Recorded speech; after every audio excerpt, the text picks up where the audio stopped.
싸워서 이기는 건 하책이고 싸우지 않고 이기는 건 중책입니다. 하지만 싸울 일이 없게 만드는 것, 그게 바로 상책입니다. 한국의 방산전시회 한국군사전략지휘관의 발언에 전 세계는 비웃었습니다. 하지만 단 10초 만에 각국의 군사전략가들의 웃음은 사라졌습니다. 폭발음도 경보도 경고 방송도 없었습니다. 단 한 발, 아니 소리조차 없는 빛 한 줄기가 수십 년의 군사 철학을 박살냈습니다. 전 세계가 아직도 만약에 벌어질 전쟁에서 승리하기 위해서 국방력을 키우고 있을 때 대한민국은 싸움을 만들지 않는 무기를 만들고 있었습니다. 그리고 그 무기는 세계 무기체계의 기술의 한 획을 긋게 됩니다. 도대체 한국이 개발한 첨단 무기 체계는 무엇일까요? 그리고 전 세계 군사 전문가들은 왜 한국으로 몰리고 있는 것일까요? 지금 바로 비디오를 재생해 보겠습니다. 잠깐 1초밖에 안 걸리는 좋아요 버튼을 눌러주시면요. 비디오가 잘 돌아간대요.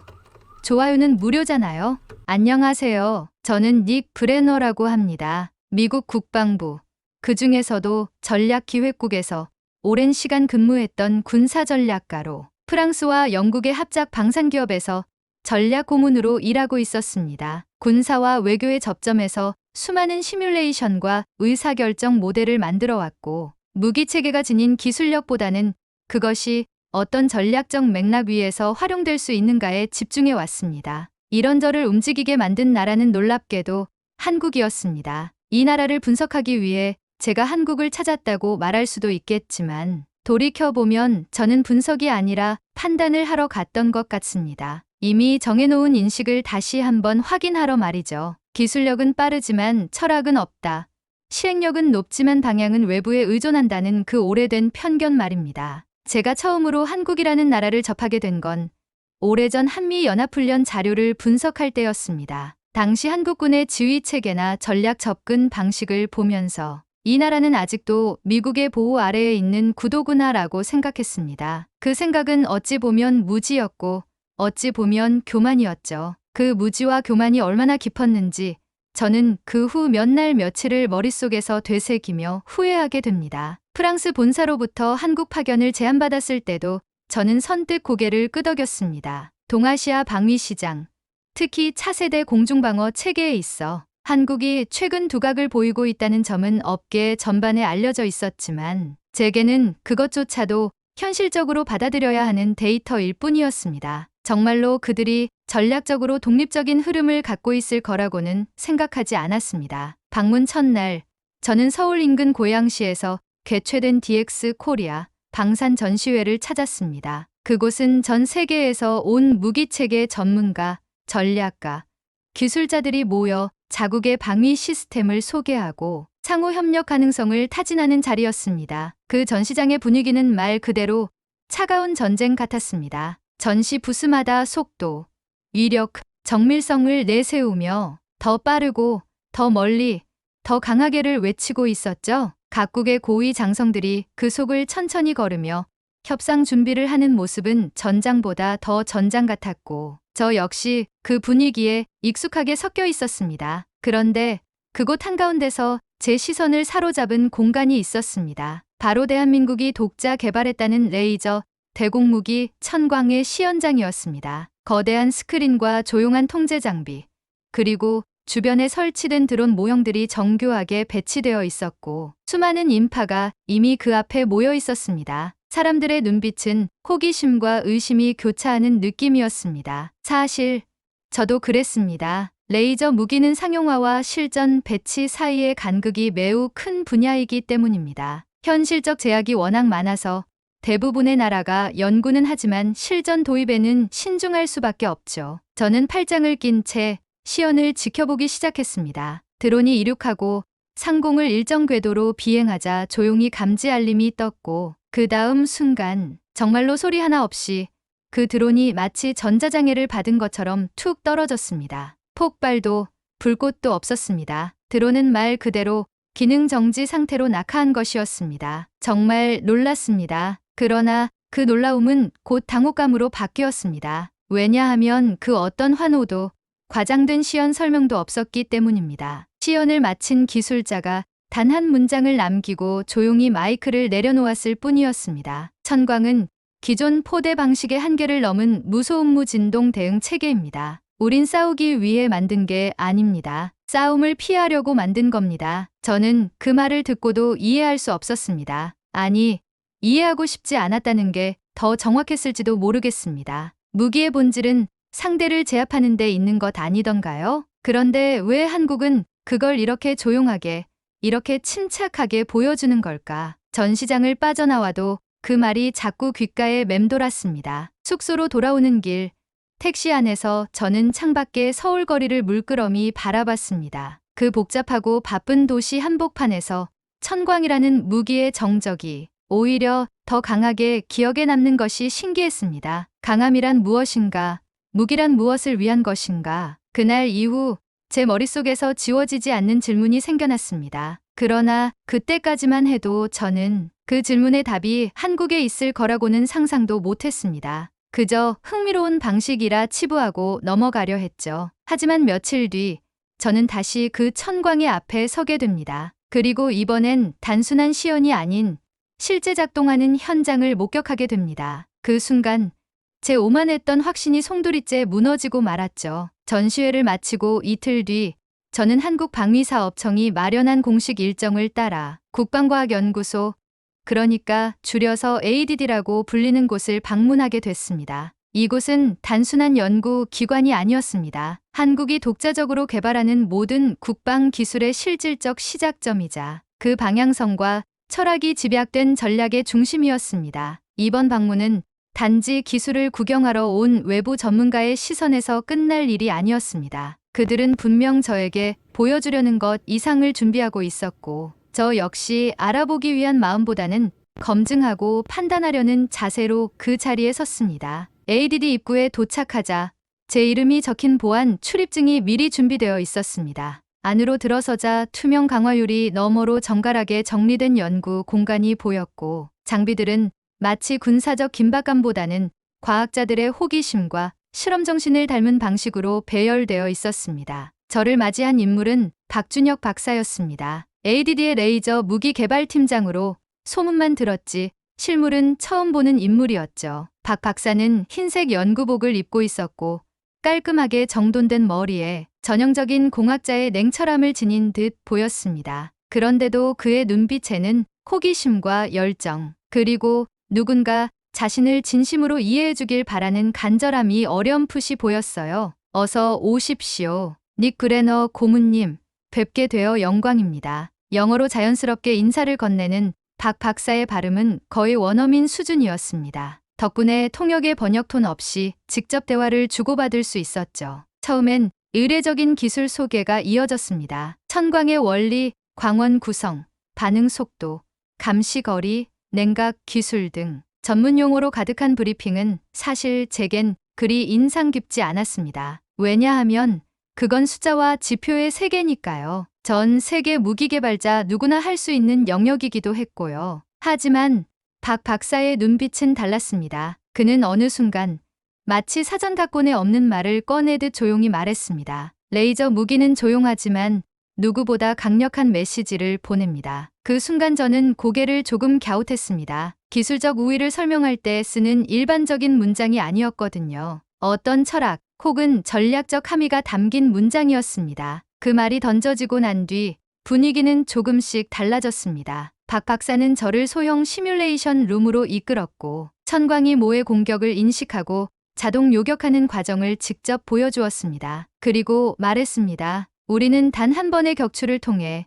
10번의 교전을 막을 수 있다고 믿습니다. 한 번만 보여주면 적은 다음부터 감히 다가오지 못합니다. 천광은 그래서 소리낼 필요가 없습니다. 우린 경고라는 것을 기술로 구현하고 싶었습니다. 그 순간 저는 놀라움을 감출 수 없었습니다. 저 역시 전략가로서 수천 개의 전장 시나리오를 다뤄왔지만 그중 대부분은 싸우는 법에 대한 것이었습니다. 싸움을 포기하게 만드는 법에 대한 건 단 한 번도 깊이 다룬 적이 없었어요. 며칠 뒤 저는 한국군의 실전 운용을 직접 관찰할 수 있는 기회를 얻었습니다. 비무장지대 인근에 위치한 통합전장통제지휘소, 그곳은 군사 분계선을 기준으로 양측이 실시간으로 감시하며 맞서는 말 그대로 긴장의 최전선이었습니다. 당일 일정은 단순한 시스템 소개였지만 예상치 못한 진짜 상황이 저를 기다리고 있었습니다. 그날은 흐리고 바람이 꽤 불던 오후였습니다. 시간은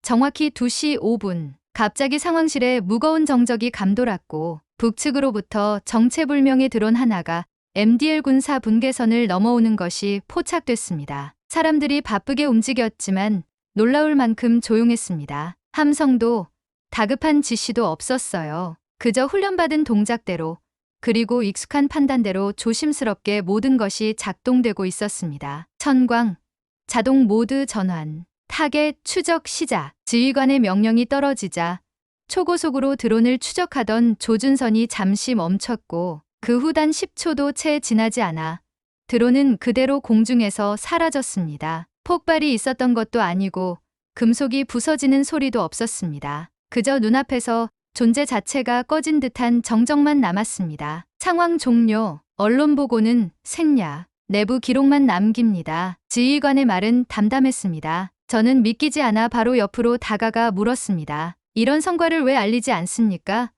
충분히 홍보하고 대외적으로 과시할 수 있는 일 아닌가요? 지휘관은 제 말을 잠시 곱씹더니 조용히 고개를 돌려 말했습니다. 싸워서 이기는 건 하책이고 싸우지 않고 이기는 건 중책입니다. 그리고 싸울 일이 없게 만드는 것이 상책입니다. 그것이 우리가 바라는 미래이고요. 그 순간 저는 어떤 매뉴얼에도 적혀있지 않은 무게를 느꼈습니다. 그건 단지 무기를 운용하는 방식이 아니라 국가의 철학이 기술에 깃든 상태였고 그 철학이 침묵 속에서 작동하고 있다는 것 자체가 저를 압도했습니다. 그날 밤 저는 호텔 방에 앉아 책상 위 메모장을 펴고 천천히 글을 써 내려갔습니다. 전투의 기술은 있었지만 평화의 철학은 없었다. 한국은 그 둘 중 후자를 선택했고 그것이 나를 무너뜨렸다. 그날 밤 호텔방에 돌아왔을 때 저는 평소처럼 노트북을 열지 않았습니다. 새벽 3시가 될 때까지 메일함 하나 열지 않았고 분석 도구나 메모장도 손에 대지 않았습니다. 그저 불도 켜지 않은 어두운 방 안에서 천장을 멍하니 바라보고 있었습니다. 눈을 감으면 떠오르던 건 천광의 조용한 발사 장면도 정적의 상황실도 아니었습니다. 오히려 그 이후에 들은 단 한 문장이었습니다. 싸울 일이 없게 만드는 것이 상책이고 그것이 우리가 바라는 미래입니다. 그 문장은 누가 일부러 세게 내리친 것도 아닌데 이상할 만큼 무겁게 가슴을 짓눌렀습니다. 전장 설계자로 살아온 지난 20년, 그 세월 동안 제가 만든 수많은 전략 시뮬레이션과 위기 대응 프로토콜은 모두 전쟁이 일어난 이후의 시나리오를 전제로 한 것이었습니다. 실제로 제가 관여했던 수백 건의 프로젝트는 싸우되 이기는 방법을 또는 싸우지 않고 굴복시키는 방법을 계산하는 데 집중되어 있었죠. 그런데 한국은 그것들을 단 한마디로 넘어섰습니다. 싸움이 아예 일어나지 않게 하는 법. 그건 제가 그토록 고도화된 방산 시스템을 갖춘 서구권 전략가이면서도 한 번도 진지하게 고민해보지 않았던 문제였습니다. 그 다음 날 예정에도 없던 일정이 추가됐습니다. 박준혁 박사에게서 연락이 온 것이었죠. 그는 어제 닉 고문께서 보여주신 반응이 인상 깊었다며 자신이 개인적으로 보여주고 싶은 공간이 있다고 말했습니다. 그를 따라 ADD의 지하 공간으로 내려가며 저는 어딘지 모를 긴장감을 느꼈습니다. 엘리베이터가 멈추고 정적이 감도는 복도를 지나 문이 열리자 문 안쪽에는 광범위한 전투 시뮬레이션과 기술 로드맵 문서들이 정리되어 있었습니다. 하지만 진짜 제 시선을 사로잡은 건 방 한켠에 놓여 있던 손글씨 메모 한 장이었습니다. 이 무기는 적을 격파하는 것이 아니라 접근을 포기하게 만드는 데 목적이 있다. 문장 하나였지만 그 의미는 수십 장짜리 전략 문서보다 깊었습니다. 그건 단지 무기가 아니라 심리적 제어 장치였고 누군가의 마음속 공격의지를 사전에 꺾는 체계였습니다. 무서운 건 그게 기술적으론 가능하다는 사실보다도 그걸 처음부터 목표로 삼고 설계했다는 발상이었습니다. 이 문구, 당신이 쓰신 겁니까? 제가 조심스럽게 묻자 박 박사는 고개를 끄덕이며 말했습니다.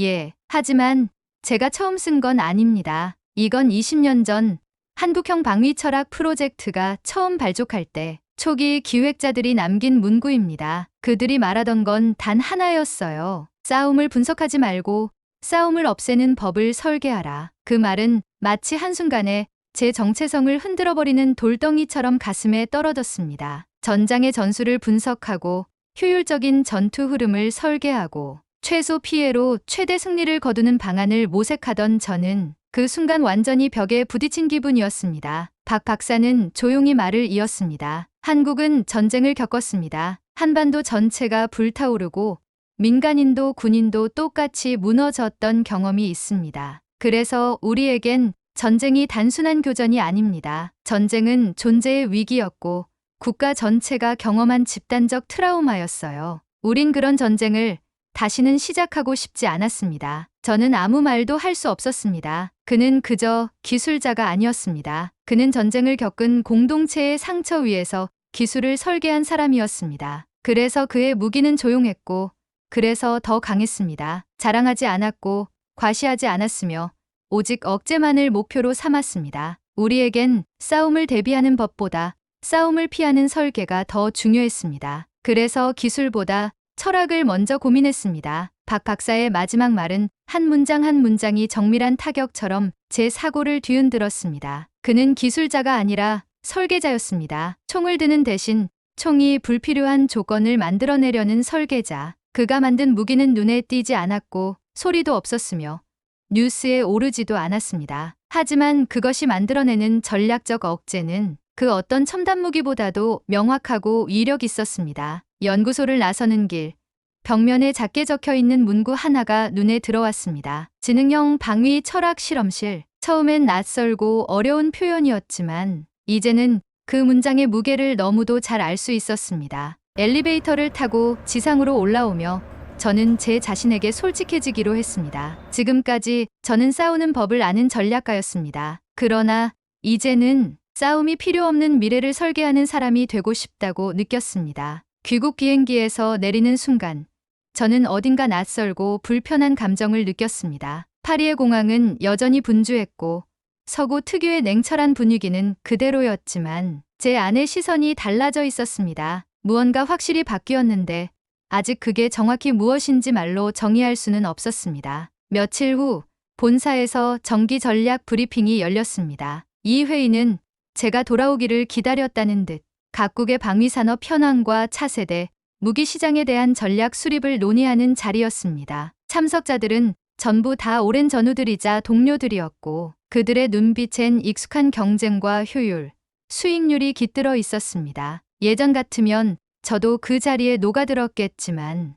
이상하게도 그날은 회의실의 공기가 너무 차갑게 느껴졌습니다. 제 순서가 되었고 저는 조용히 발표를 시작했습니다. 한국의 방위 전략은 숫자와 성능보다 철학이 먼저입니다. 그들은 싸우지 않는 무기를 설계하고 있습니다. 그리고 그 철학이야말로 향후 무기 체계의 방향이 되어야 한다고 저는 믿습니다. 누군가 기침을 했고 다른 누군가는 몸을 뒤척였습니다. 그리고 예상대로 회의실 안은 곧 반론으로 가득 찼습니다. 철학이 무기를 이깁니까? 기술적으로 발전한 건 맞지만 아직도 미국에 의존하는 나라 아닙니까? 그들의 접근은 너무 이상적이에요. 시장이 원하는 건 압도력이지 억제력이 아닙니다. 저는 조용히 그들의 말 하나하나를 들으며 생각했습니다. 불과 열흘 전, 나 역시 저 자리에 앉아 있었다는 사실이 믿기지 않았습니다. 그때 저는 마지막 카드처럼 천광의 실제 작전 영상을 보여주기로 결심했습니다. 스크린 위로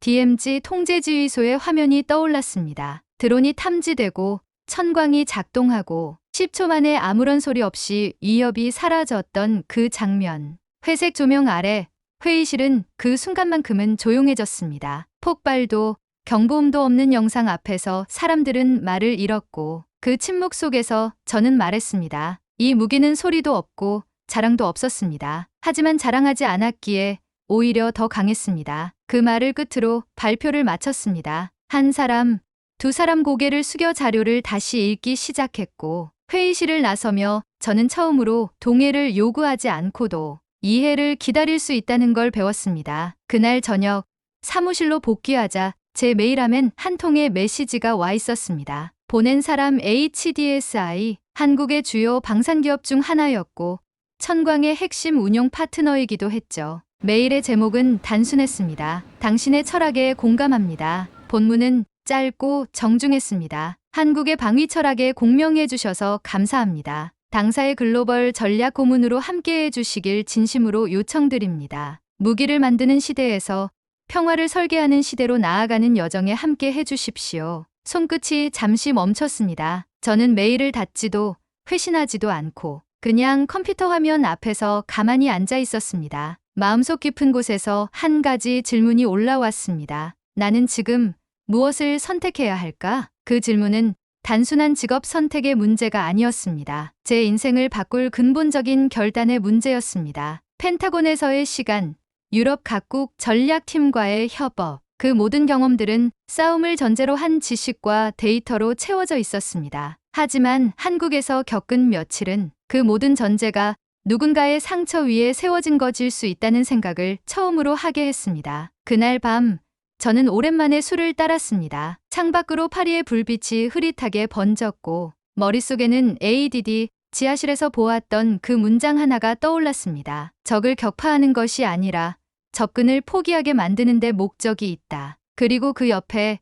저는 조용히 제 방식대로 문장을 이어 적었습니다. 전장을 설계하던 나는 이제 전쟁 없는 미래를 설계하고 싶다. 다음 날 아침 저는 한국으로 회신 메일을 보냈습니다. 고맙습니다. 전쟁을 멈추는 기술이 아니라 전쟁이 필요 없는 구조를 함께 만들어 나가고 싶습니다. 제 평생의 경험을 이제 그 철학의 미래에 쏟겠습니다. 이메일을 전송하고 난 뒤 마치 무거운 짐 하나를 내려놓은 것처럼 어깨가 가벼워졌습니다. 그 순간 저는 알았습니다. 그날 천광이 드론을 격추했을 때 실은 그 무기보다 먼저 제 마음의 확신이 격추당했었다는 걸요. 전투의 기술은 이제 넘쳐납니다. 하지만 평화를 설계하는 기술은 여전히 드뭅니다. 그 기술은 소리도 없고 자랑도 없으며 때로는 세상 사람들의 조롱 앞에 묻히기도 합니다. 하지만 그 기술만이 싸움이 시작되지 않는 세계를 만들 수 있다는 것.